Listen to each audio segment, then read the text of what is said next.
Bienvenue dans une nouvelle question du jour.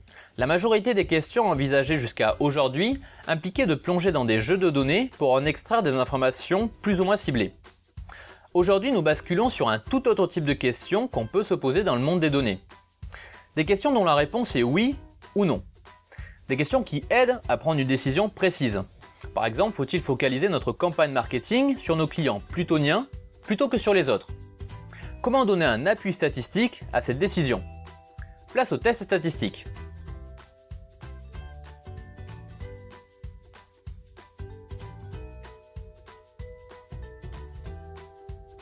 Souvenez-vous de la vidéo sur le nuage de points. Nous avions exploré des données de comportement de clients d'une boutique de vente de chaussures en ligne. Ce graphique représente le montant de la facture payée en fonction du temps passé sur le site et de différentes origines de clients. Voici quelques propos recueillis suite à nos explorations. Le montant de la facture diminue en fonction du temps passé sur le site. Les plutoniens paient plus cher que les autres clients. Ces propos peuvent être considérés comme des hypothèses. Elles peuvent être formulées sous forme de questions dont la réponse est oui ou non. Il est certes possible de calculer des chiffres pour répondre à ces questions. Pour la deuxième par exemple, on pourrait calculer la moyenne de montant de facture par origine, comparer ces moyennes et répondre à la question. Un test statistique peut être utilisé pour appuyer la réponse et aider à prendre une décision. Tout test statistique implique deux hypothèses qui s'opposent. L'hypothèse nulle, souvent notée H0, et l'hypothèse alternative, souvent notée H1 ou HA. Derrière H0, on trouve souvent une idée d'absence de différence ou d'effet. On dira la moyenne de facture des plutoniens est égale à la moyenne de facture des autres clients.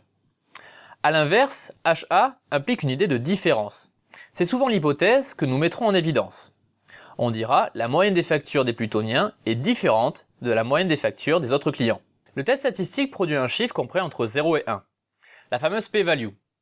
Ce chiffre nous permet de prendre une décision par rapport aux hypothèses nulles et alternatives et de répondre à notre question de départ. Nous ne rentrons pas dans le détail des calculs. La p-value est le risque que vous prenez de vous tromper en rejetant l'hypothèse nulle et en acceptant l'hypothèse alternative. Si vous obtenez une p-value de 0,02, vous prenez un risque de 2% de vous tromper en disant qu'il existe une différence entre les montants moyens dépensés par les plutoniens et ceux dépensés par les autres clients. Si ce risque vous semble faible, vous adoptez ce résultat et décidez de consacrer votre effort marketing sur Pluton. La p-value est souvent comparée à un seuil de risque appelé alpha et lui aussi compris entre 0 et 1. Si la p-value est inférieure à alpha, on décide de rejeter l'hypothèse nulle.